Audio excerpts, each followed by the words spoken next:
The views and opinions expressed in this podcast are those of the individual co-host and do not reflect the official policy or position of the Firearms Radio Network and or their employers. Viewer discretion is advised. This is especially true on our live shows. Broadcast for shooters, hunters, and gun enthusiasts. This is the Firearms Radio Network. The bandwidth for this episode of This Week in Guns is sponsored by Patriot Patch Company. PatriotPatch.co. Welcome to This Week in Guns. This show is brought to you by the Firearms Radio Network and Patriot Patch Company. And this show offers commentary on the latest firearms industry news, information, and buzz. I'm your host, Sean Heron. It is my pleasure to introduce our panelists as always. First up, we've got the owner and founder of No Other Choice Firearms Training and the man behind Aiming for the Truth, a community outreach program that's growing rapidly and having a profound impact. Kevin Dixie, welcome back, man. Oh, thanks, man. Thanks for having me. Glad to be back. Glad to have you here. Next up, welcome back, freelance writer, firearms instructor, passionate 2A advocate, Karen Hunter. How are you? Hi, good. How are you? Glad to have both you guys here. And before we get started, I want to remind everybody to check out the Patriot Patch Company. I just saw the November Patch of the Month Club. 2 patches this month. A pumpkin with, it looks like being shot by a shotgun. It is actually really awesome. And then the ever profound Thanksgiving turkey. This one's in a fighter plane. You'll have to go check them out to see what it is. PatriotPatch.co. And definitely support the company that he and Ryan have started. And we absolutely love Patriot Patch Company and all the great things that they do. All right, guys, let's straight up get into it. Michigan man found guilty for shooting at a 14-year-old asking for directions. I think everyone's probably seen this, and it's a kid. They say he was lost. I don't know if he's lost. I don't think it really matters in the context of the story. Walks up to a front door, rings the doorbell. The kid basically ends up running. Man comes out, takes aim with the shotgun, waits a couple seconds. Shotgun goes off. Man stumbles back. Well, man has now been found guilty of shooting at the teen who asked for directions. I say good riddance. I'm not exactly sure what's going on. Honestly, this person walked up to the front door, rang the doorbell. I don't really know what intent was, but this seems like an epic overreaction, in my opinion. Kevin, I'll start with you. What are your thoughts? Send him to prison. I think when it comes to gun owners, sometimes we can, because a person owns a gun, we consider them a gun owner. You physically own something, but you don't really mentally own what it is. And I think that guy is an example of that. Some kid knocks on your door, even if he did have malintent. Let's pretend he was there for bad reasons. When you opened your door and he ran, it's over. You're done. All right. So good riddance. Yeah, totally agree. Karen? I agree. I think that no matter what reason he was there, I know the husband said that his wife was screaming. So I just think this is a case of an idiot. And maybe his wife was an idiot, and I kind of feel sorry for the kid. But even like Kevin said, if it was ill intent, he was clearly running away. Like he didn't have a backpack open. But the thing of it is, it's like anyone can own a firearm, but this is where training comes in. You have to understand how to recognize an actual threat. I mean, this guy's like, something's going on, and he runs the door with a shotgun and just acts like a fool. So yeah, he needs to be punished. But I mean, there's something to be said about understanding what a threat situation actually is. Yeah, the whole thing's remarkable to me. I don't understand how he made the decision to get out a gun and A, get out a gun, B, exit his house with the gun, and C, actually fire the gun. It doesn't jive with me. And apparently his wife was screaming, which is why he responded in this way. And I'm like, who screams when someone knocks on their front door? Just the whole thing doesn't make sense. Now let's bring the issue of race, because the kid's mom says that it's race because the guy with the shotgun was white and because the kid was black. Maybe that's true. It doesn't really matter. It's not relevant to any of the facts in this case. I know that she's bringing it up and that's her thought, but I think that it doesn't really matter. And there's no indication to me that it was race. It may very well have been, but Kevin, what are your thoughts on that? I don't think in this case you can know, right? It's a safe assumption if you want to feed that narrative, but you'll never know. The guy's never going to say that if it is the case, right? So I think that we just, in this case, because it's not like the law is trying to protect them, we don't have people trying to, really go to bat for him and say, no, he shouldn't go to prison. He's going to prison. Let him go to prison and let whatever his reason be his reason. I think to add on to it, to make it a racial issue, might work if like the law was saying, hey, no, we're not going to send this guy to prison. We're not going to prosecute him. Then we can start having that kind of conversation. But he's going to prison. The law's doing what it's supposed to do. I don't really give a damn about his reason. Let him go. Yeah, agree. Karen, anything else on this story? Oh, yeah, I just don't think it matters. It's not something you can prove or disprove. The only thing you can prove is it was a white guy that was an idiot, and it just happened to be a black teenager at his door. And I mean, yeah, he needs to go to prison for what we can prove that he did was right. Yeah. Wrong. Yep, I completely 100% agree. I'm really actually glad that the teenager was okay and that this guy's a bad shot as well as being a bad human. Speaking of bad humans, Houston Range bans 2 men for dangerous selfie on the firing line. I don't know if you guys saw this, but it's 2 guys. They get out a gun. They're like messing around. You can see the one dude put his hand up that like he's going to take a selfie, and then he puts the gun to his friend's hand. And that is when Captain Superhero Range Safety Officer jumps into action, slams the guy's hand and gun away from danger down onto the bench, immediately checks and ejects the round from the gun, puts the gun down, and escorts thing 1 and thing 2 out of the range. They've now been banned by the range, and oh man, idiots everywhere. Karen? He was a lot nicer than I know most people would have been, but I mean, they're idiots. So stupid, but he acted so freaking awesome. Like he was quick, he was on it, and I don't know. I've watched that 100 times, so yeah. He was nicer than what I know most people would have been. I mean, it was good. It was professional. This range definitely has a guy that does a really good job. This is Top Gun Range, and this RSO did a fantastic job. Kevin? Yeah, cool. Once again, man, kudos to the RSO. He did an awesome job. I will say this, the guy that was trying to take the selfie is lucky he didn't get shot. Because it's one thing when you're in a range and you see, somebody doing something careless and unsafe and you go educate them and things like that. It's a whole other thing to see somebody raise up a firearm and put it to another guy's head. So he's lucky he didn't get shot, honestly. So once again, kudos to the RSO. And I think that's a learning lesson for people to respect guns. I think sometimes people that just go and pull the trigger call themselves shooters and they're really not. And it's an opportunity to learn, unfortunately. But I still, and I'm trying to be nice, I just don't get how you're that stupid. I just don't get it. I just don't.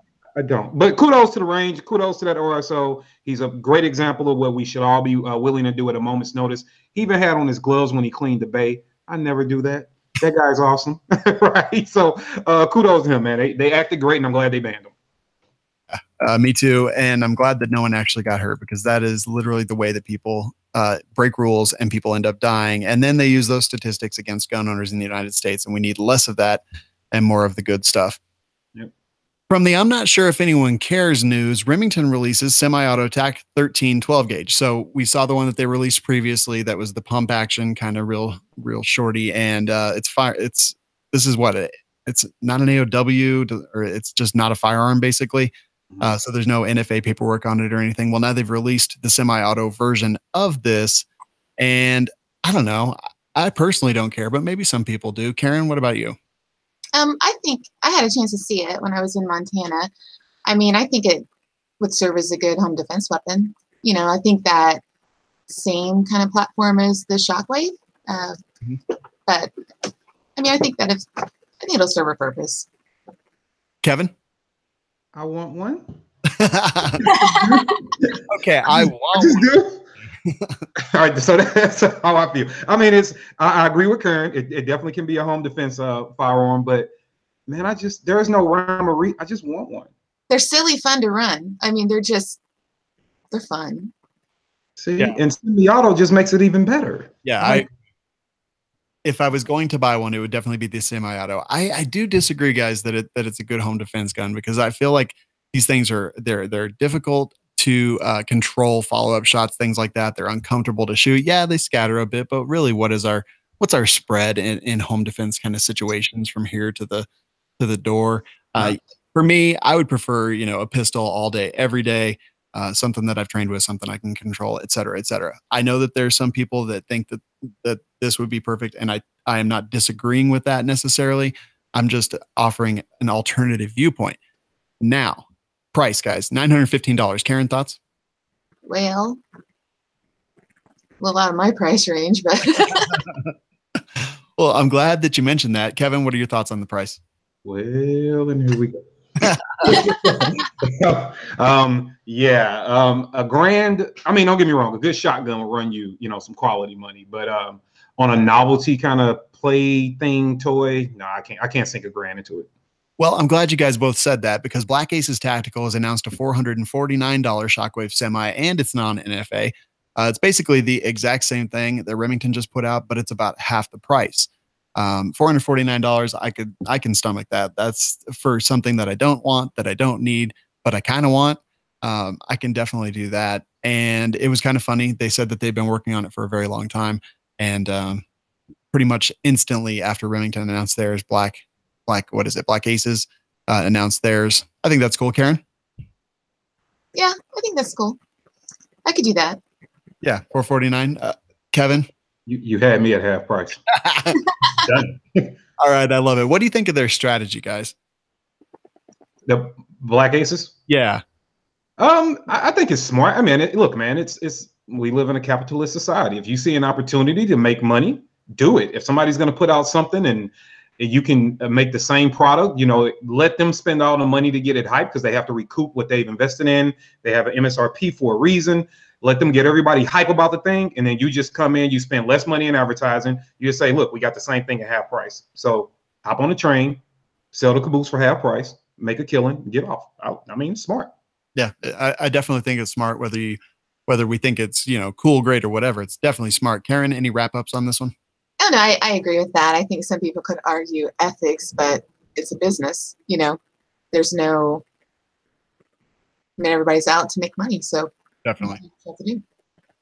Changing gears from guns to knives, the Knife Owners Protection Act has been introduced in the Senate. This comes to us from a Republican out of Mississippi. This is going to be S.3264. It's called the Knife Owners Protection Act of 2018. Basically limiting a lot of the restrictions that we have on traveling with knives, irrational restrictions on interstate trade and automatic knives that are legal to one degree or another in 44 states, while also protecting the right of knife owners to travel throughout the U.S. without fear of prosecution under the myriad patchwork of state and local knife laws. And I mean, I think this goes a little bit back to like preemption for intra-state travel. Like even on firearms, if you're traveling through a state, we do have some federal law protections that protect us. Obviously, it doesn't always work depending on kind of where we are. But I don't know. I think that this is kind of a good thing. I like the fact that they're getting rid of the auto knife limitation that exists out there. Let states kind of pick for themselves, I think. Karen, what are your thoughts on this? Well, I think it's kind of like a little victory, in this day and age when we can't do anything. It makes me happy. I mean, I know I carry a knife, and I think even little things like that, you need to celebrate it because hopefully it'll start to change bigger things. Yeah, I agree with that. Now, Kevin, I travel a lot and sometimes I drive, not as often. And I always have a knife on me. It never even really occurred to me that I might be breaking the law, which is ignorance is definitely no excuse. But this actually made me a little bit more nervous about my day-to-day life. Kevin, what are your thoughts? I think that is good. So I treat knives like I own several knives. I have some pretty good ones, but I'm not a knife expert. I've from my background, I learned to stay away from sharp, pokey things. But I do carry one. And when I learned that I needed to pay more attention to the rules around knives, so dealing with self-defense, I always read up, understand where I can go with what. But it was actually SHOT Show. I had a Benchmade, and while they're there, they'll sharpen it for you and things like that. So I kept being late getting over there from doing booth appearances and stuff. And finally, the girl said, "We're not going to be able to get you in. Just leave it with us, and we'll mail it back." I said, "Cool." So I gave her my home address. I thought none of it. I left them with the $200 knife, and I left. They called me up and they're like, "Hey, we can't mail this to your address in Missouri. We have to send it to a FFL." I'm like, "What? What do you mean you have to send my knife to it?" I mean, I'm at a FFL. It's not a big deal, but I'm like, "What?" And she was like, "Yeah, per your state law, we can't mail into a home an automatic knife." So I was like, "Wow." And so that made me start paying more attention. So yeah, I would hate to be getting jammed up and get some miscellaneous felony because we didn't know. So I appreciate the guys out there that are fighting for knife rights, because even a guy like me that's up on self-defense and carries guns everywhere he goes, I don't pay quite as much attention that I should to knives. And if somebody can make sure that I don't go to prison, I appreciate it. Yeah, I agree. So I will say that I didn't even actually realize that there was a federal Switchblade Act restricting that, because in Colorado we recently allowed switchblades again. We took a law off the books and actually allowed them. And I got one and I was like, okay, this is kind of useless and I hate it, but I'm glad that I have the freedom to do so. And then not too long ago, I lost my favorite zero tolerance knife that I've ever owned. Kenny actually mentioned it in the chat. Accidentally went through TSA with it, and that was a $400 mistake. So I've been sour on knives ever since. But yeah, I love them. Carry one every single day, and anything that gives us more of our rights and freedoms back, I'm absolutely 100% down with. Next story comes to us from Ruger. This is just a Ruger safety bulletin for Ruger American pistols. They basically mentioned that under heavy use, let's see, typically does not occur at round counts below 10,000 rounds. And all they're saying is that they're seeing the premature wear of the locking surfaces between the slide and the barrel, which if ignored can result in a crack developing near the ejection port of the slide. Now, I maybe have 1,000 rounds through my Ruger American pistol, so not necessarily a big deal at this point, but I like to see companies being proactive in things like this, because obviously, you know, if you end up with some cracks, that could lead to a catastrophic failure. No one wants to have that. Karen, we don't see this as often as I think we should with companies. What are your thoughts on the whole thing? Well, I think the fact that they came out and said that is amazing, because by doing so, they face a lot of possible backlash, like your product, this or that. But I think it shows the company cares more about their customers than anything. And also, didn't they say that should something happen, they're going to fix and replace free of charge, correct? Yeah, it looks like they have a free retrofit and they've actually put the serial numbers that are going to be affected by this, and people will be able to do that. It's going to be a first come, first served basis. Yeah, so I think people should get on that. But anyway, but the fact that they did that, I think it's pretty phenomenal of them as a company. Yeah, I mean, it definitely opens them up to a lot of cost and even more liability in the future. Kevin, what are your thoughts? I think that they did the right thing. I'm glad that they did the right thing. And here's why I think that it should be applauded even more. How many people are going to put 10,000 rounds through their gun? Not many at all. Right. So they could have just let that just ride. You might have got 5 or 6 of the guns back. Maybe you fix them, you call it a defect, and you let it go. So for them to recognize that, hey, I understand that it might be a very, very low percentage of people that push their guns this hard, but this is what could happen, and we're willing to take care of it. I give them. I mean, you make things break. Things aren't perfect. So kudos to them. Yeah, agreed. And I mean, honestly, you know that they had a team of lawyers that looked at, okay, well, if we do have people sue us and we don't announce this, does it cost more than in damages and awards and everything than it does to actually do this in this voluntary retrofit? Yeah, absolutely. They've obviously made the decision to do this, but you know, it's always good to kind of see when they're like, hey, you know what? No one's ever going to probably get to this point. However, if you would like to, we will provide this to you for free of charge. Now, I just hope it's a little better than some companies we've seen in the past who did voluntary recalls, things like that, and ended up having guns for months and months and months. That's bad in my opinion. Guys, former bassist for Three Doors Down was sentenced to 10 years for gun possession. I don't really know much about this band, but 10 years, pretty crazy. Basically, an alarm went off in June. His wife told deputies that they got into an argument that turned physical. Deputies were talking to the couple. They noticed guns and drugs in the home. He had already served 2 years in prison for causing a fatal crash in Nashville in 2013. And yeah, there's just kind of bad news for everybody involved. There's not probably a whole lot to say on this. Just, you know, someone who kind of had the world in their hands and just gave it all away for narcotics. Karen, thoughts? Well, I like Three Doors Down, so the whole thing's just sad to me. But I think he deserved the 10 years when he caused the fatal car crash. I mean, he got 2 for that. I can't wrap my brain around that. But I mean, he's going on like, I think the reason he's no longer a part of that band, I believe they kicked him out because he was on like 2 or 3, you know, driving while intoxicated charges. And yeah, they got rid of him after his second DUI in 2012. And he was one of the founders of the band. I just think that sometimes a lot of celebrities just get a slap on the wrist. So maybe, I don't know, you don't listen. Yeah. I like it when people hold people accountable. Kevin? I agree. I'm like, okay, the 10 years seems to be been given at the wrong time. I do think that it's in one aspect, and when they say narcotics, I'm going to assume actual I'm going to assume some heavy stuff, right? I'm all for people being free, don't get me wrong, but I don't need you doing meth and having a gun. Yeah.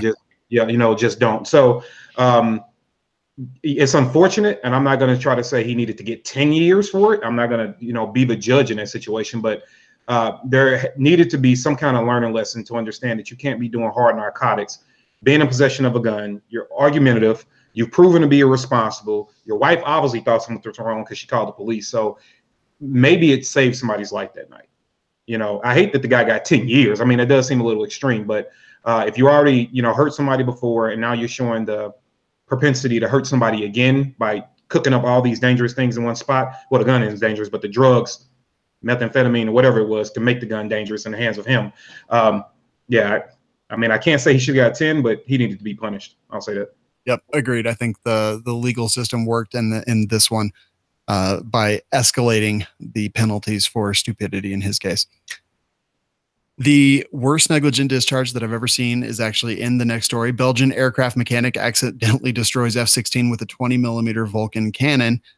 This comes to us from Business Insider, and it is a very, very expensive plane that was sitting on the tarmac. This guy was apparently a gunsmith working on the plane and lit up the gun in some way for some reason and just took out this plane. Like, just really, really expensive, kind of crazy. Kevin, what are your thoughts? You ain't lying. That is that's the definition of an ND if I ever heard one. So somebody might be fired. Clearly he's going to be in trouble. Yeah, that's I think give or take, that's roughly a $60+ million aircraft. So you're gonna be in a little trouble. I think that it just goes to show, though, you can never be too safe. And if you're working around anything dangerous, forklifts, guns, heavy machinery, fighter jets, you probably should still remember safety rules and take it seriously. That's all we got to say about him. 20 millimeter. I mean, that's so enormous, Karen. I just keep picturing this guy, like, after the fact, just don't. Can you imagine?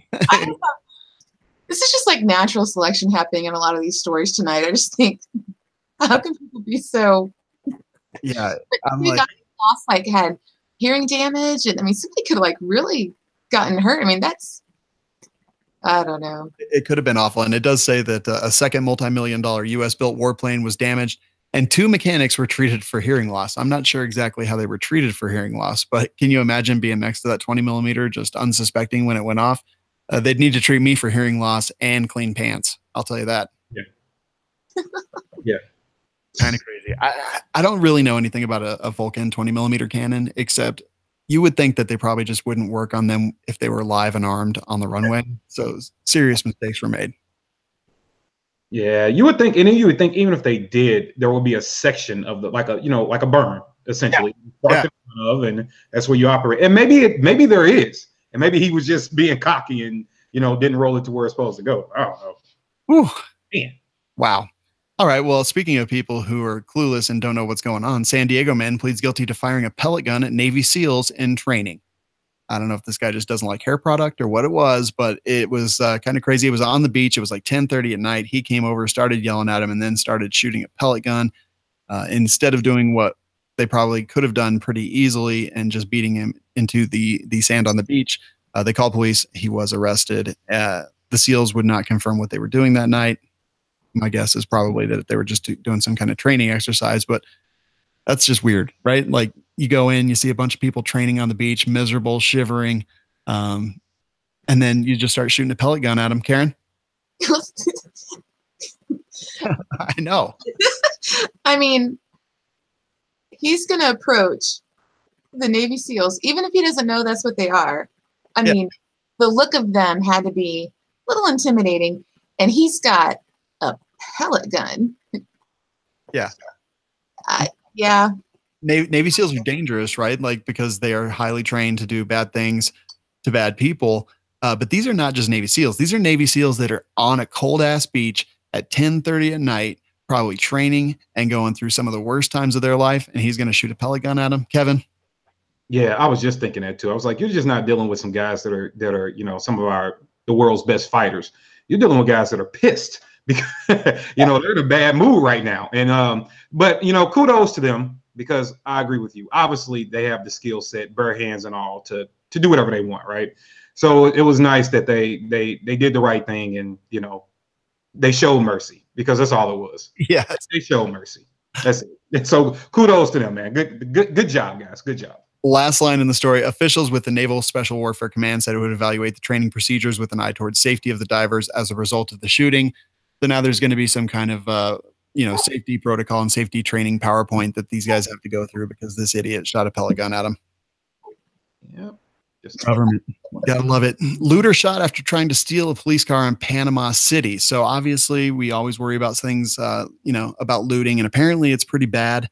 In some areas, a lot of these businesses are, you know, minus windows and everything of value that was inside when we have natural disasters like this. But apparently this guy just started yelling at some other guy, said, "Oh, I'm looting," opened the door to a police officer's SUV with the lights going, got in and shut the door. The witness actually took his family away, and then just moments later started hearing a bunch of shots. Yeah, so stealing cars, looting, bad enough. Trying to steal a police car is a whole new level of stupidity. Kevin? Yeah, you know, so just some things in life you don't do. And stealing law enforcement's vehicle is one of them. And you are essentially driving a weapon. So their job is to protect the public. And if you're going to speed off, do 80 miles an hour in a 2-ton thing, you might get shot at. Yeah. So, yeah, don't do bad things. And if you do bad things, it happens. You get caught. If you want to run, that's your business. But don't run in the car. Don't steal the car. Compound what's going on. Because what would you get charged with? Now I don't understand. In times of mayhem, charges are escalated. But what misdemeanor? Maybe you didn't break the windows. Maybe petty larceny, or maybe he just locks you up and says, "Don't let me see you again." You never know. So you escalate things horribly when you hop inside of a vehicle and steal it. So, totally agree. And you know, I think I'm like, okay, you know, if it's food, if it's clean water, if it's something you need to survive, and you don't have a way to get it, and you break a window and take it, you know, I know it's wrong, but I can understand that. But this is just blatant greediness, stupidity, and I just don't understand what goes through some people's heads. Karen? Yeah, I mean, we're not living The Walking Dead. It's not like that. So I think that our society is so, it's almost like as soon as they get the opportunity to act like idiots and run rampant, they do. But yeah, I have no sympathy. I mean, you try to steal a police car. I mean, obviously, it's what's going to happen. So yeah, and it would be the same if it was just, you know, a citizen's car and they were out and doing whatever they were trying to do, and you try to carjack them because there's been a hurricane and you're just out looting for whatever reason. I don't feel sorry for you. Not even a little bit. 12-year-old Florida girl arrested for making threats against school on Instagram. Mentions that people put her up to it. I don't really know. She says it was a joke. Let me read you one of these tweets. "I don't give a blank if you tell on me. Matter of fact, shooting up the school in third period and first. Come in, catch me blank. I'm shooting Mr. Harris class up first." Yeah, wow. Karen? I don't think it matters if she was serious or not. Anytime this day and age that something comes across like that, they need to act like it's serious.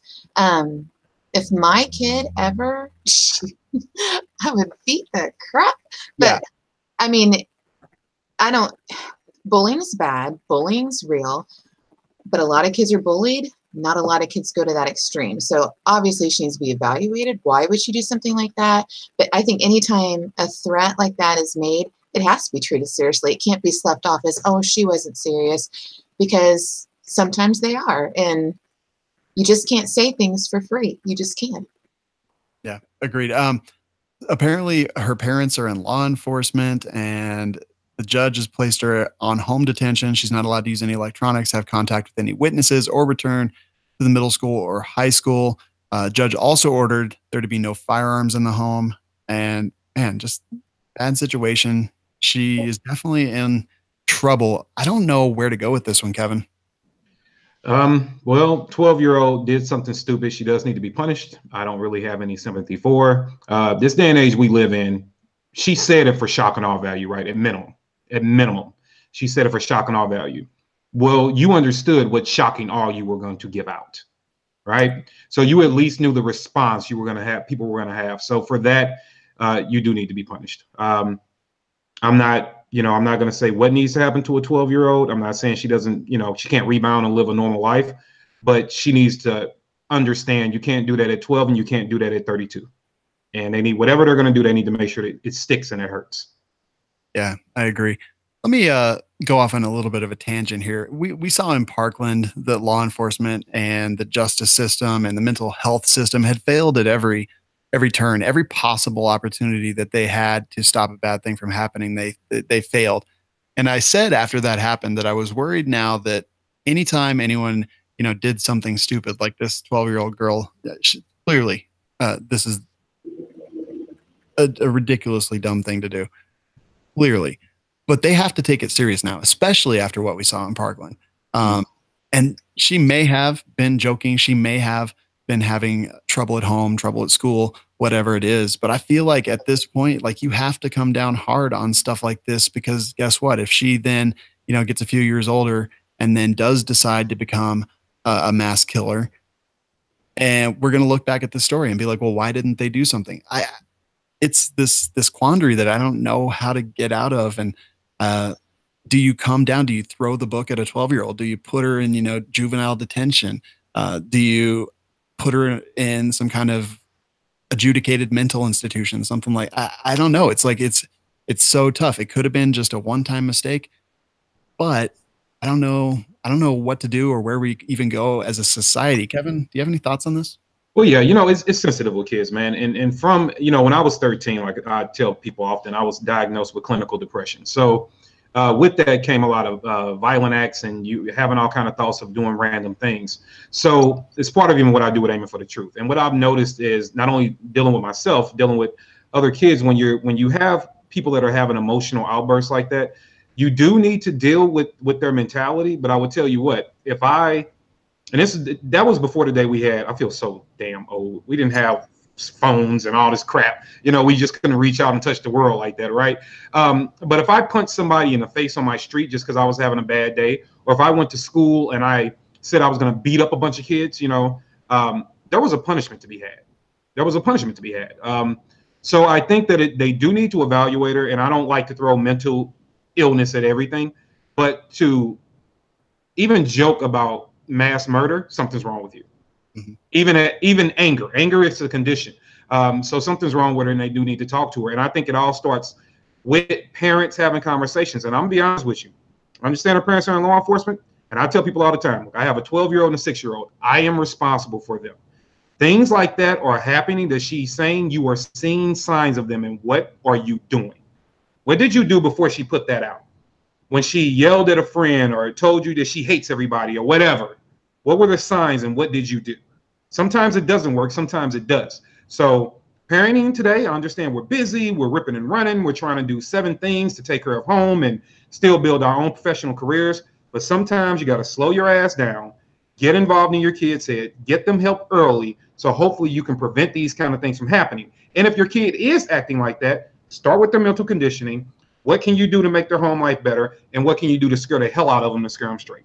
A mixture of all. Mm-hmm, mm-hmm. Karen, I know you've got child, not sure which, but what do you think about this? Do you throw the book at a 12-year-old? What do you do? Yes, because she's 12, so it's not like she knows what she's doing.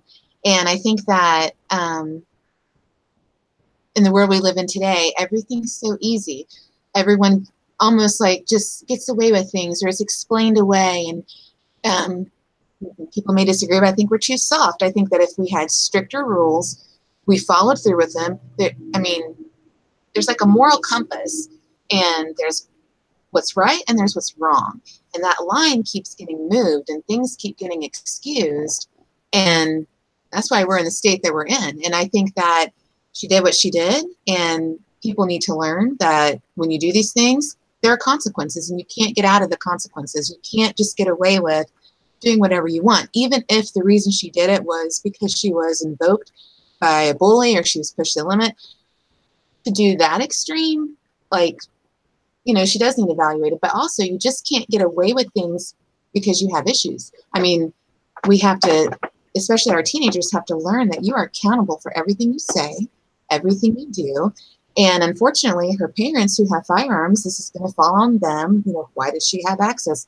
Well, at 12, you know, I have a 9-year-old. She knows not to touch my firearms. You know, I mean, they're put up, obviously, but still, she would not go and grab those. But it's, I'm not saying I blame the parents, but at 12, she knew what she was doing. She knew what she was getting. She knew she was trying to scare somebody. She's trying to make a point. Whether she was sane or not, I don't know. But yeah, I think she should be punished. Do you guys think that some of our zero tolerance policies on bullies lead to kids feeling powerless and lashing out in ways such as this? Because I kind of do. I was relentlessly bullied. Like, I had long hair. I played drums in metal bands, and I got bullied for it. And what I did was knuckle up, and I made people pay for it. I threw hands. I wasn't badass. I wasn't any of that. I got beat up just as much as I threw fists. But I never let anyone do anything about it. And yeah, I would get in trouble. I'd get like in school suspension for a day, and they would get in school suspension, and then we would just talk back and forth. But I was able to react and respond when people pushed me to a point that people shouldn't have to be pushed to. There was never people getting expelled. There was never people calling police or anything like that. It was just kids being kids, and I got bullied and I responded to it. But I try to think back to if I hadn't been able to do that, if I would have been, you know, expelled and things like that, how much different my life would have been, and how powerless I might have actually felt in those situations. Because obviously, you know, I chose to respond to aggression with aggression. But what if I couldn't have? Would that have changed my life? I think that it profoundly would have changed my life, and I may not be who I am today because of it. And I mean that in a worse way. Kevin, what do you think about these zero tolerance policies, and do you think that they lead to things like this? You know, I'm conflicted with them. I'm gonna tell you, I was the dude that beat up bullies. Like, I was that kid, and even as an adult, like I've always been the guy to go after the worst people. But I understand that times have changed. So here's the rule I tell my son, because I understand every school has a zero tolerance policy. The rule is this: if somebody, first of all, make sure you're not in the wrong. Let's start there. And if you are, be honest. But let's say you are the victim. If somebody physically touches you, we don't care about words unless they're threatening words to cause serious bodily harm. We don't get mad at jokes. We don't get mad at that stuff. But if somebody physically touches you or threatens you verbally to a degree you think they're going to harm you, your first thing is to tell the teacher. You are to then tell your teacher that you want your parent notified. You are to say that, for I am aware. If that person punches you, you tell the teacher. You don't do anything in return. Teacher notifies me. We'll have a conversation about it. And I have told parents this before, because I've been called to the school before for these exact reasons. I've told the principals and I've told the parents, okay, my son, who mind you is 12, 5'5" and 125 pounds. Okay. He has done the right thing by saying, don't do this again. I told on you. I don't want this to happen again. If your child decides to physically touch my kid again, he has been given full authority and permission to break their face. You have been warned. Get your child under control. And if you decide to put my kid out of school for whatever he's done, as a parent, I'll get him in another school. I'll get him homeschooled. I don't care. But he's not going to live a life where every time somebody does something to him, he has to immediately respond with violence. He can do the right thing by letting the authorities, which is the teachers, know what's going on, allow his parents to fix it. That's why we're there. But if they continue, you are not going to be cowering going anywhere. You're not going to be afraid to go anywhere, right? If I let that happen in school, it'll happen at work, it'll happen in his neighborhood. Not going for it. Do the right thing. They do it again. Remind them why they shouldn't be putting their hands on you. And that's where I'm at with it. Mm-hmm. Karen? I agree with Kevin, but mine's a little bit different. I'm probably wrong. I don't know. But I have a son. He's 17 now. But when he was younger, he started a new school. He was a freshman. And there's a couple seniors that were giving him a hard time. And he didn't even tell me about it. There's I think sometimes there's a pride issue involved, especially for boys. They don't want to come home and tell their mom, it's just me. what's going on. Plus, he knows I'm a major mama bear, so he knows I'd just be like in the school trying to fight that battle. But anyway, I found out through one of his friends what was going on. So I asked him and I said, you know what's going on? And he's like, yeah, it's all right, Mom. I can deal with it. And I said, well, I'm not going to step in, but if anybody ever puts their hands on you, the first time they ever put their hands on you, you hit them. And you hit them hard. They're never going to do it again. And I think that's okay because, and I know his school had a zero tolerance policy. Well, anyway, fast forward, one of the kids hit him. So my son decked him pretty good. And the principal said that they were going to suspend him. And I said, no, you're not. So my dad and I went into the office and asked them to explain this zero tolerance policy. And they were like, well, you can't react in any way. If you get, I said, so he just, any student here would have to just get hit repeatedly. And that's okay. And if he defends himself or she defends herself, then they're both in trouble. What is that teaching anybody? Nothing. And my dad was with me and he put it best. He said, so what happens if a male student grabs a female student, you know, grabs her butt and she slaps him? And she's like, well, that's different. No. Is it? Zero tolerance. And she's like, well, maybe she shouldn't slap. So then she's getting all confused and my dad looked at her and said, what if I just reached up right now and grabbed your boobs? What would you do? She's like, I see. So my dad was suspended. But that's me. Like, I would burn my house down to prove a point. What I right is right. And you're not going to suspend my kid because some other kid decided to punch him and he defended himself. I mean, I'm sorry. I think that's an okay thing to defend yourself. I think it is too. The end of my story was that my mom did exactly that. She went there. She said, this is unacceptable. He's defending himself and you should never just expect him to just put up with it. I ended up actually having to change schools in my 9th grade year, about 2 months after school started because I was getting in fights every single day because they just wouldn't lay off. And I never got in another fight again until I was, graduated from high school. So it wasn't like I was a bad kid. I was just defending myself. And I think that by defending myself, I ended up to be, a reasonably a thoughtful and rational person. I never felt powerless because I always had the power to fight back. But Karen, you would burn your house down to prove a point. Now we know that. Right. Shauna, before you move on, I want to say one other thing too. If any parent ever hears this, remember that your kid could also be the one doing the bullying. And how do you handle that? Right? Because in elementary school, because my son is so tall and so thick, he was a bully at one point in time. Right. And I got the phone call about him being the bully. And so I did things like I went in front of the class. Little guy was so nice. He was so sweet. The kid he was bullying. And I addressed that in front of the entire classroom, addressed it in front of the whole classroom. And I told that kid, if he touches you again, punch him in the face. Right. And I told him, you better not touch him back. And every day he came home for 30 days straight, every day he walked in the door, I bullied him every single day. He would get shoulder checked against the wall for any reason. He could be eating his food and I'd take it and just throw it in the trash can. Took his allowance money. I would just walk in his room and cut his TV off, take his PlayStation controllers because he was powerless to do anything about it. And I said, that's exactly how those kids are feeling when you're bullying them. So after our 30-day shock treatment, we never had that problem. Excellent discussion, guys. I really appreciate the thoughtfulness. And I like the way you guys are raising your kids too. Next story comes to us. This is a tough one. Video shows Florida City Commissioner fatally shooting an alleged shoplifter. Shoplifter goes into his Army Navy surplus store, takes a hatchet, puts the hatchet in his pants. The shop owner, who also happens to be a city commissioner, confronts him. They get to the door. The shopkeeper starts grabbing the shoplifter and kind of pulling him. It looks to me like the shoplifter is trying to get out, apparently had the hatchet in his hand, and then the city commissioner burns him down and kills him right outside the front door. The video is tough to watch, as most of them are, but we watch them to learn from them and to figure out better ways of doing things.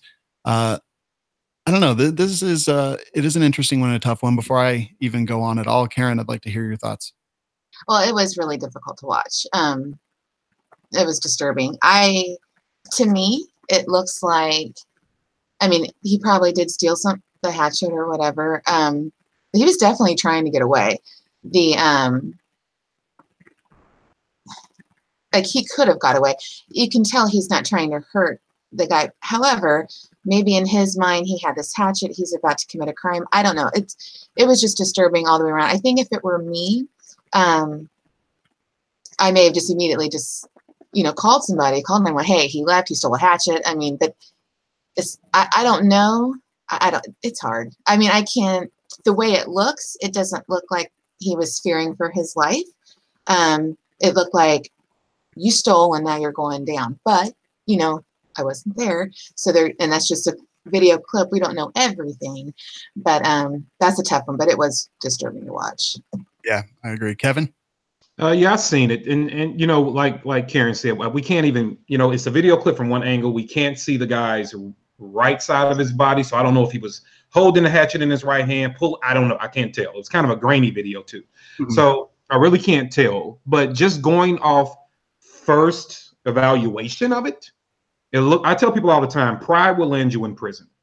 And it looks like his pride took over and was like, you're not stealing from me, right? And I'm going to stand here and block you from leaving the door with this gun in my hand. And now somebody can argue that if you knew what he stole and you were trying to block him, then were you in fear for your life or did you put your life in danger, right? The guy's stealing a hatchet and you decide you have a gun, so you're going to stand in front of him. Maybe that's a situation where you understand I don't know, what can a hatchet cost, right? So is it pride or is it really that you're trying to do the right thing? And that's where it gets iffy because I'm not in the guy's head. But if it was pride, let's just go with that. If it was pride, it can land you in prison because if there is no other angle of that to clear him and he gets a prosecutor that really wants him, he's probably going to get him. So I think in those situations, people need to understand a gun is not meant there to be a fix-all or a solve-all. People are still going to commit crimes in front of you. They're still going to talk bad to you. They're still going to disrespect you. Guns aren't for revenge or for asserting your authority over someone. They just simply protect who you are. And if you wouldn't have stood in front of that man without a gun, if he had a hatchet, you shouldn't have stood in front of him with a gun because he had a hatchet. Let him steal the damn hatchet, ultimately, because you put yourself in a legal situation. It's going to cost you a lot more than that damn hatchet did. Mm-hmm. Yeah, 100% agree. So, I mean, I was thinking about it like this. You can only use deadly force in most places if you have serious fear of death or serious bodily harm, grievous bodily harm, which makes me always think that I hope that if I ever have to use my firearm, that I don't wait too long, that I don't wait too long and I end up being the person who dies instead of me defending my life. But jeopardy, ability, and opportunity are the three things. So I always apply that whenever I look at cases like this. Jeopardy. Does he appear to be in jeopardy? To my naked eye, no. I can't see the other hand. Maybe the guy does have a hatchet in it. So that I think that could be jeopardy. Ability. Does the shoplifter have the ability to cause death or serious bodily harm? And, if he is holding a hatchet, they seem about the same size. He's not a teenage girl or a teenage boy or anything like that. Yeah, I think that he probably has the ability to cause death or serious bodily harm. And opportunity. Does he have the opportunity to cause death or serious bodily harm? If he has a hatchet in his hands, whatever it happens to be, he probably does have that as well. So you would think that by those, that clearly it would be a case of self-defense. Unfortunately, the camera is there in this case, and you can see that, body language of the two individuals. I don't think that a reasonable man, or woman, which is what they'll put on that jury, is going to see it as he was in fear for his life or serious bodily harm. I don't think that there was the ability, the opportunity, or the jeopardy based on that video. But then let's get back to this. Imagine, if you will, a man on the ground in the rain having his head smashed down into a sidewalk by someone who's above him, and he draws his firearm and shoots this person. I think that we would all agree that, yes, there is jeopardy, ability, and opportunity to that point. But unfortunately, this man's name is George Zimmerman, and the person smashing his head into the ground is Trayvon Martin. And it's everything that happened up until that point that paints this picture, that writes this story. George Zimmerman was found not guilty. I think most people agree that he's kind of a scumbag and that this kid shouldn't have died because of everything that happened up until that point. So, which brings up the point of preclusion, which is just basically avoiding the situation and not being in the situation. This shopkeeper could have just let the guy run out with a hatchet and been down, probably less than $10, called the police, given them the camera footage, And no one has to die that day. No one has to go to jail that day. George Zimmerman could have not pursued a teenage boy through a neighborhood, acting like he was the only authority that mattered. And that child wouldn't have died, and George Zimmerman wouldn't have been in jail for this, at least at the very most. And I always just put it that way. You know, preclusion, when you have a firearm, you have the lethal option, you have the final option. And I think that we always need to keep that in mind and never let the gun dictate our critical thinking skills. Anything else on that one, guys? The only other thing I would say is did they state that it was because of the shoplifting is why he shot him? Because the other thing we're missing is audio. I mean, for all we know, maybe he knew that the guy was going to run out the door and hatchet his wife on the sidewalk. You know, I don't know. But I mean, I think that sometimes we don't have the whole story. From what it looks like, he's trying to, you know, he's definitely trying to keep that guy inside. We don't know why, but I didn't know. I read it, but I didn't pick up on if it was just because of shoplifting or if they've released any more information that maybe there was more to the story. I don't know. Yeah, I'm not sure either. And that's an excellent point. We don't know what the intent was. And again, even in Colorado, like, you can't defend property with lethal force. So in that case, I'd let him go. But you're definitely right. We don't know the whole story. We will see what happens when it goes to court, because it will most assuredly go to court, is my thought on that one. All right. Next story. We're going to move into the I'm offended segment. There's one that I kind of wanted to talk about just because it's so ridiculous in its nature. Jamie Lee Curtis tries to spin her full support of the Second Amendment while she wants a bump stock and assault weapons ban. I actually saw this, and she, you know, in the same sentence, she says, I fully support the Second Amendment, but don't think that people need assault rifles or bump stocks or anything like that. She also says she has absolutely no problem with people owning firearms if they've been trained, licensed, a background check has been conducted, a pause button has been pushed to give time for that process to take place.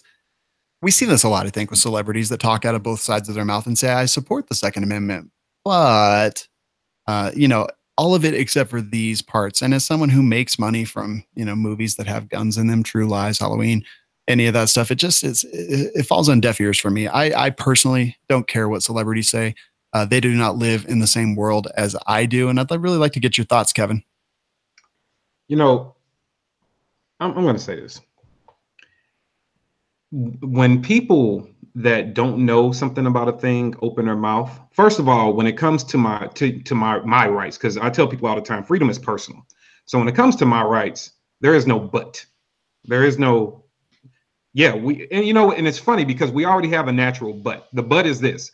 You have all the right of everybody else unless you decide to turn yourself into a criminal, and then society starts limiting your rights.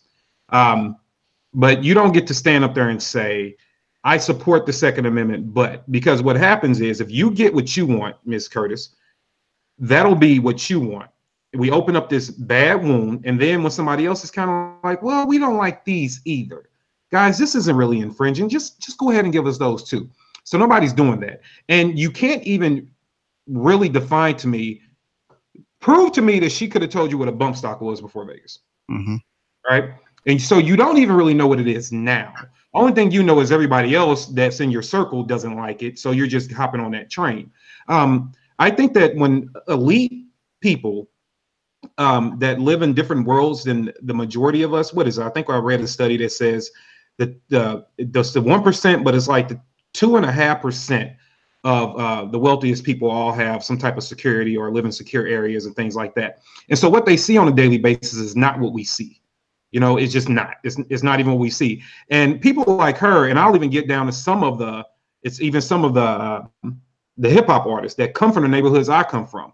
And when they get to saying things like, now that they've reached enormous success, good for them. And when they get to saying things like, oh yeah, we need to get guns under control. Nah, bruh. You and me both know what we have to walk through every day we come outside. I need all the guns and training I can get to make it from point A to point B. So when you get to a level of security where you can pay other people to worry about that for you, then all of a sudden you want to deprive the everyday American of their right to defense. And then it's the same concept I tell people with martial arts. There are all kind of different ways you can study martial arts, right? Nobody ever tells a guy that does Taekwondo to only do karate. Nobody ever tells him that. Nobody ever tells a guy that does jujitsu to only do wrestling. Nobody tells them that, right? So when it's the martial art of defending my life, who are you to tell me what avenue I take? My martial art is an AR. Leave it alone, right? My martial art happens to be my semi-automatic handgun with a 17-round magazine. Leave it alone. This is the way that I've decided to defend myself if I'm not harming you or any other innocent person. And if I do, that's what law enforcement is for, right? Leave me alone. Don't try to dictate to me how to protect me because you aren't me. So she can shut up. Everybody else with her opinion can shut up, because you are not just simply depriving people of their ability to own an object. It's not the object. It's not the physical gun that I am so in love with. I'm in love with everything it protects, everything it represents. So when I get somebody who's a multimillionaire that pays guys like me to defend them, I am very offended when you say what I don't need, because I promise you, leave your security. Let me walk you through my neighborhood. You will be begging for an armored vehicle, all the rifles, grenades, and everything else you can get your hands on just to go to the store. So don't you dare tell me what I don't need in your mansion and in your security gates. It's stupid, it's disrespectful, and it's very, very, how can I say it with a person like Jamie Lee Curtis? I wish that Michael got you. There we go. Excellent. I love it. Karen? I agree on two things. One, I think that whatever these celebrities spew, whatever they think we shouldn't have, then they should make sure whoever's protecting them only has what they think we should have. So if they're very anti-gun, they should have nobody around them with a gun. They're no more important than we are. Secondly, I feel like just telling all of them, you're paid to play a role. You live in the land of imaginary all the time, and basically you're paid to entertain me. So shut up. Your opinion doesn't matter. And they have no background. I mean, none. They're just known. They have no knowledge, no background. Just because they're a celebrity doesn't mean they know what they're talking about, so they can just shut up. Mm-hmm. Yeah. What they do have is a stage, and it annoys me that people that do have a stage but don't have a brain. All right. Excellent stuff, guys. Let's move into our last segment. But before we do, I just want to quickly talk about second call defense. We talk about defending lives and people who defend their lives all the time. What we don't talk about often in these stories is what happens afterwards. It doesn't talk about the court cases and the missing work and the loans that they have to take out to pay for their attorneys, things like that. And Sean Maloney from Second Call Defense, he saw that. And he wanted to start a company that would help with that, because he was defending these people and seeing their lives fall apart after they had to pull a trigger to save their lives of either themselves or a loved one. And that's what he did. He started Second Call Defense. They paid day one, $1. If you have to use your firearm in self-defense, a negligent discharge, anything like that, you call 911 first. Your second call is to Second Call Defense. They cover everything. Attorneys, damages, criminal trials, civil trials, the damages that result from those, crime scene cleanup, counseling, firearm replacement, all that stuff. And it's very, very inexpensive, between $10 and $40 a month, depending on what level you want. And I highly recommend it. It's something that I wouldn't walk out the house without, just because, you know, we talk about these stories every single show. And I think that it's very smart to think about this. We have car insurance, house insurance, renter's insurance. Self-defense insurance is definitely something to consider. So go to firearmsradio.tv/SCD. Check it out. You get a free month just for signing up. And let me know what you think. Let me know your thoughts on the whole industry. Guys, let's move into the full auto news segment, which is where we just kind of pick some interesting stories that didn't really fit anywhere else. Karen, what was your story? Well, I picked the 81-year-old man that tried to buy the woman's daughter. So I believe it was in Florida. A woman was sitting outside of Walmart on a bench. And again, this is on video. And she was with her 8-year-old daughter. And an 81-year-old man approached her and asked her if she was married. She said yes. He said, "Where's your husband?" She said, "At work." And then he said, "I will give you $200,000 for your little girl." Okay, so now she's up with her little girl and walking away. He then grabs the little girl's arm and kisses her wrist. So I really try to put myself in, because my daughter's 9, I try to put myself in that position. It would not have ended well. If he had put his hands on my daughter and kissed, it would not have ended well. But then I thought, well, why was she even conversing? But I had to stop and think too. I think a lot of times when it comes to elderly people, we forget that just because they're elderly doesn't mean that they're not bad or sick or mental or psychotic. And I think that we tend to look at them like when an elderly person approaches us, we tend to engage because they're elderly. They might need something. They seem less dangerous, but that's not the case. And we tell our children, don't talk to strangers. That doesn't change when we become adults, especially in this day and age. And with the human trafficking being as large as it is and as unheard of as it is, it's not nearly reported for what it is. You just can't ever be too careful. And it's okay if you ignore somebody. It's okay. You know, no question. That is pretty nuts. I have to say that I will beat an 81-year-old's ass. I don't care how old they are. Kevin, what are your thoughts on this one? Yeah. Mama bear is what you said earlier, right, Karen? Yes.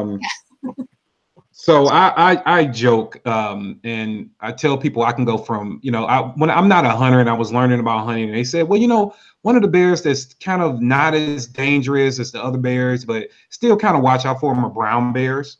Like, yeah, be careful, but they're not really dangerous. But grizzlies are a monster, and don't get too confused. So I'm like, I go from brown bear to grizzly real quick. And there is nothing, and I'm not talking guns involved. I'm talking, there is nothing that would have kept my hands from around your throat if you asked me to buy my precious. I can't say on camera, but yeah, no, it's sometimes people just need mercy not to exist sometimes. And that is one of those times when you are literally trying to buy a child. I have no remorse for you. 81 or 18. I wish somebody could have took him to the top of whatever building they were on and see if he could grow wings. Like there is no reason, no excuse for people like that to exist. I know that as gun folks, we're supposed to be tolerant and patient. Let me tell you something. When it comes to children, I have absolutely no patience for pedophiles, sex traffickers, rapists. If it was up to me, we would beat them all dead with bats in the street. Mm-hmm. I have no patience when it comes to people like that. Just none. For you to take the life for a child for your own pleasure and your own illness and your own sickness, no, dude. No, you're going to catch 81 hands to your face. No, absolutely not. But before I beat him up, I'd ask him to show me the 200,000 because, that's going to be. He put his hands on her. He kissed her. I mean, yeah, no. Oh, no. Oh. Negatory. All right, I totally agree. That'll do it for the show, guys. Let's start wrapping this up. But before we go, Karen, what have you been up to? I know you're doing all kinds of stuff. What's been going on? Well, I just started a column with Black Rifle Coffee. They have a magazine called Coffee or Die. So it's more of a, it's not really a gun magazine, but my column will be gun related. So gun, gears, training, things like that. That'll be monthly. And I just got back from Montana. So I was at the Athlon Rendezvous. So that was really exciting. That's very cool. It sounded like it was a great time. Yeah, I had a good time. It was good. All right. That's awesome. Where can people find all the stuff you do online? I'm KL Hunter 42 on Instagram, Twitter, and Facebook. And if they go to www.forceoptionsusa.com, they can find all my training and firearm instructing, things like that there. Very cool. Karen, thanks so much for being here. I'm a little bit sad that we didn't get to see Purple Karen tonight, but I know, I killed her. Thank you so much for being here. Now, Kevin, you're always up to a ton of stuff. What you got going on? Man, I'm just entering into a little bit of still continuing traveling season on. So I'll be at the Crossroads Gun Show in Phoenix in a month or so, doing a meet and greet there with AZ Firearms. I'll be down in Orlando giving a speech to a group, Liberals for Guns. In Florida, I'll be there in a couple of weeks. I've got Aiming for the Truth. We're lining up all for next year. I've got, if you haven't checked out the latest episodes of NRA TV, Ferguson one is a really good one to watch. I'm co-hosting that episode with Noir. So go watch all that stuff. I think every time I'm on there, it's pretty cool. Got a lot of more training videos coming up. Got a lot more training going on. I've got a couple of high schools now calling me out to come speak to the kids. So just trying to make sure we're fighting for good people and continuously fighting for our gun rights. And yeah, that's it, man. I'm trying to be all over the place. And as far as where people can find me, Instagram, it's just NOC for No Other Choice, NOC Firearms Training. Also KD of NOC. That is the same for Facebook. And on YouTube, it's NOC Firearms Channel. And if anybody watches anything tonight before they go to sleep, I gave a speech at the Gun Rights Policy Conference with the Second Amendment Foundation here in Chicago recently. Watch the video on my channel, on the NLC Firearms channel, called Perspective, the lost tool in the Patriot's arsenal. Do yourself a favor and watch that. All right. So awesome. It is truly my pleasure to be here with you guys. Absolutely enjoy your contributions to the show. Glad to call you friends, and so happy that you come here and make me look good by you guys being so awesome on this show. Thanks so much. Check us out, firearmsradio.tv. Find all the podcasts out there. We've got our, Facebook page and all that kind of stuff where you can find us. Check out these two. They are amazing. Never forget, This Week in Guns is produced by Kenny Ortega and is a production of the Firearms Radio Network. I'll catch you all next week.